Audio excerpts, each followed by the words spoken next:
everyone, my name is Gloria and welcome back to another video. Today I'm going to be doing the anti-TBR tag, very popular tag here on BookTube, about all the books and authors and things that you don't want to read and find yourself not gravitating towards. There's a total of 8 questions. The questions are down below and the original tag and creator. And I think for some people this tag is a chance to kind of like rant about some things that they don't like. And in essence, maybe it is that, but I think it's also a way for you guys to get to know me better as a reader, because not only do you get to know me as a reader from the things that I love and like to talk about, but also some things that I don't really like or gravitate towards. In general, I'm a pretty open-minded reader and I don't mind picking most genres up, even if they're out of my comfort zone, but I'm honing my reading taste a little bit more, so I feel like I know what I'm gonna like and don't like, but there's always exceptions to the rule. And yeah, I'm not here to hate on any author or any books. So let's get into it. The first question is a popular book everyone loves that you have no interest in reading. So this question was the toughest one for me to actually come up with an answer, and I feel like my answer is a little bit cheating, but that's fine. So the first book is A Little Life. So this book is a very popular and hyped and almost controversial book at this point on BookTube. The majority of people love this book, but there are some people that hate it and think that it is overhyped for a reason, so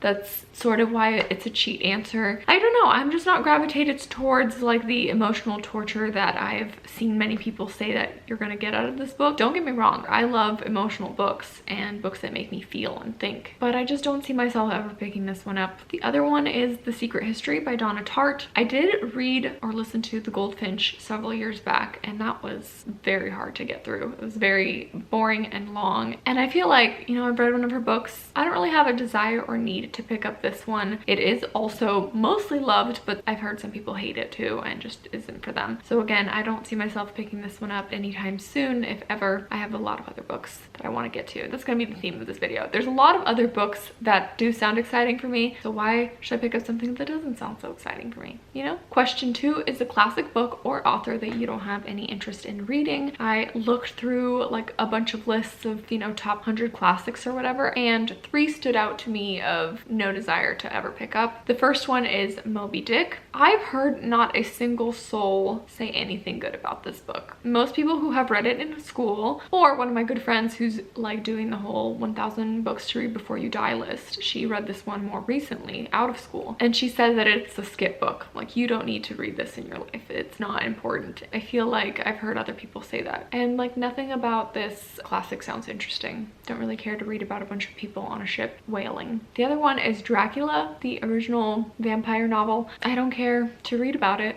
And the other one is Frankenstein. Also, don't really care to read about a monster. I know both of those are kind of beloved by some people. I just have no desire to read those books, and neither of them sound interesting or captivating or like the kind of book that I care about. Question 3 is an author whose books you have no interest in reading, and 3.2, which is like an additional point to the question, is a problematic author whose books you have no interest in reading. First part, an author you have no interest in reading. Again, I feel like there's, you know, an exception to every rule. So I hesitate to say like I will never read someone, because maybe one day I will. But for the most part, Stephen King, I have no really desire to read his books. I don't like horror as a genre. I just don't really think that his books will appeal to me in any way. The couple books that like maybe I would pick up one day would be Shawshank Redemption, because I like the movie. The Shining and Misery I heard are both pretty like minor in terms of like horror and goriness, but I heard those are good like stepping stones. And then the other one was like 11/22/63, which is his historical fiction around the Kennedy assassination, which I like historical fiction, my favorite genre, so I feel like that would be a good stepping stone if one day I feel inclined to pick up a Stephen King, but I don't. And it's not because he's problematic, I just don't really care. The other part of this question about problematic authors, I don't mean to get controversial, but I did want to just say my little piece. I really don't like this question and don't like what this question entails, which is cancel culture. Like, on principle, I cannot stand cancel culture. I think that it goes against our like humanity and kindness as people. Like, we should not discount people and shut them out and say that they're terrible and then just cancel them from life. That's just not how we work. I think that there is such beauty in forgiveness and redemption and second chances, and literally everyone has probably thought or said something wrong at some point, and it just feels like witch hunty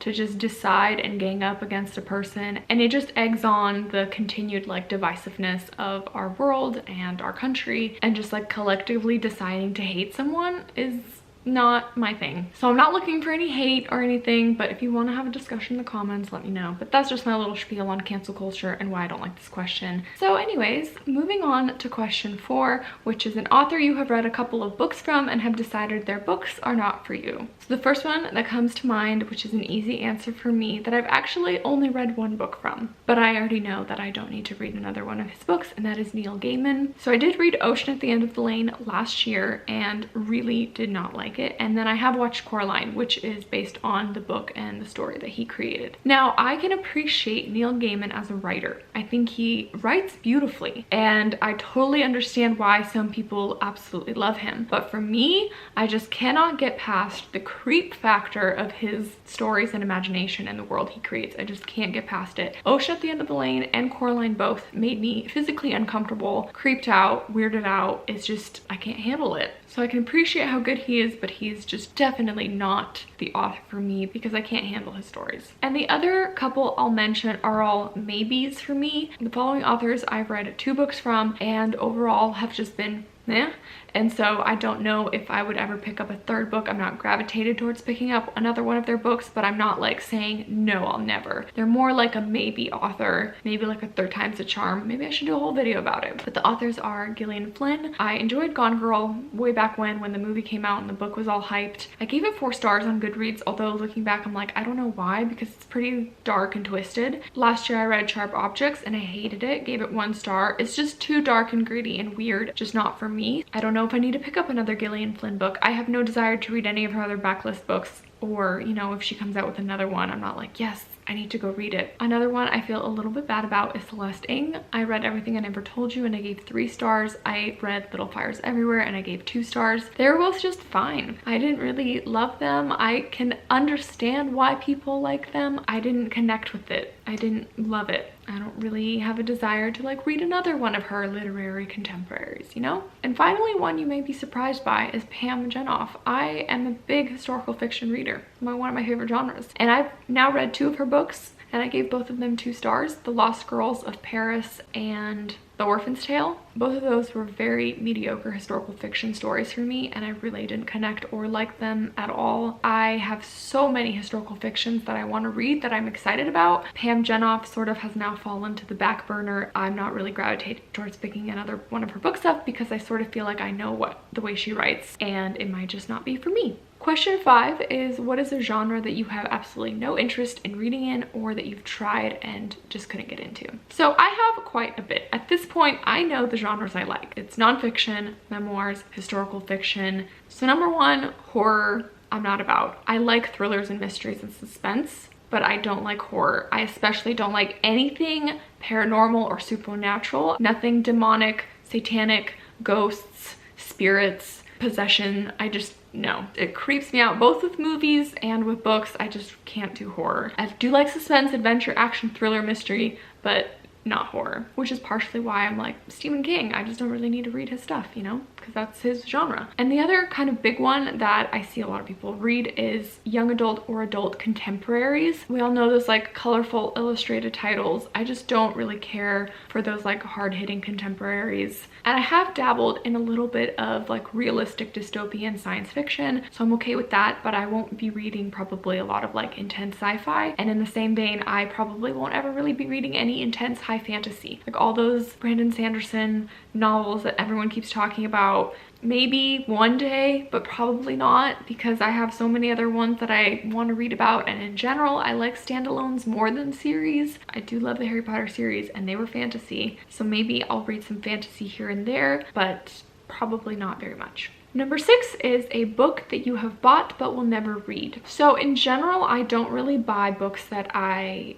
don't know anything about. I rarely will buy a book that I haven't read. Like, I want to read it first and fall in love with it, and then I'll usually buy it. Or if I know that I'm gonna love it and it's like a hard 5-star prediction, then maybe I'll buy it. But in general, I feel like it might be a waste of money for me to just buy books willy-nilly if I don't know if I'm gonna like them. So I have very few books on my shelves that I have no desire in reading. So I will mention one that I did buy from Costco forever ago, and just recently in my like most recent Goodwill donation, I got rid of it. And that is The Body Book by Cameron Diaz. I have no idea why I bought this book. I think it's because I was like, Cameron Diaz wrote a book, cool. And I don't know, I was like 18 at the time, so I was like, sweet, I'll buy it. Never read it, and I got rid of it because I didn't see myself ever picking it up. That was really like the only book I can think of. There's like nothing else that's on my shelves that I bought that I'm like, no, I'm never gonna read. I'm determined to read all of these books and to just have my shelves full of books that I've read and that I love. Question 7, a series you have no interest in reading, or a series you started and have DNF'd. There are a ton of series I have no interest in reading. Like I said, most of the fantasy series that the fantasy kind of booktube group talk about, don't care to read any of those. But I will mention some series that I DNF'd. So, Illuminae. I read the first book, hated it, have no desire to continue the series. It's a young adult sci-fi set in space, wasn't for me. The other series is the Wildwood series. I read the first book and thought it was fine. It's set in Portland and it's artistic and kind of cute in certain aspects, but it was trying too hard to be Narnia and just didn't succeed, so I have no desire to finish the other books. They're also really big and thick, and I was like, no. And the other series that I DNF'd is the Winter Night series. So I read The Bear and the Nightingale, and I gave it 3 stars. I overall liked it, really only because it was like set in Russia and it had some like Russian history and folklore tied to it, which I found interesting. But I was just kind of also bored. It was slow for me, and I didn't really care about the fantastical, magical elements of it. So I have no desire to finish the series, even though I've heard it's pretty good. And lastly, question 8, what is a new release you have no interest in reading? A lot of new releases. Pretty much if it's not historical fiction or nonfiction, I probably don't have a desire to read it. Any romance books, probably not. Any contemporary books, probably not. But I did want to mention 2 that are pretty popular right now that I don't have an interest in reading for a specific reason. The first one is Ariadne. I read Circe by Madeline Miller. I heard this book is very similar. I didn't like Circe all that much. And I think now I know about myself, I don't really care about gods and goddesses and Greek mythology. I don't need to read it. And the other one is Malibu Rising by Taylor Jenkins Reid. I didn't love The 7 Husbands of Evelyn Hugo. I just don't really care to read about like a book set in California and surfing and family drama. Just sounds boring for me, so I don't see myself picking this one up, and I know that it's quite hyped. Pretty much most like new release lists, I don't really care to read those. I'm not like keeping those in the top of my mind. I tend to love reading backlist books more. I don't know why, but that's just me. Anyways, those are my answers to the anti-TBR tag. Hopefully it wasn't too negative and maybe you got to know me a little bit more and my reading tastes. No hate, no mean comments, please. Everyone's entitled to read whatever they feel like reading, and I have absolutely no ill feelings towards anyone who wants to read and loves to read the stuff that I don't like to read. I actually think it's better to connect with people who have different reading tastes than you, because maybe you'll learn something about each other. So yeah, that's that. Thanks so much for watching and for tuning in to this video. I'll see you guys in another video soon. Bye!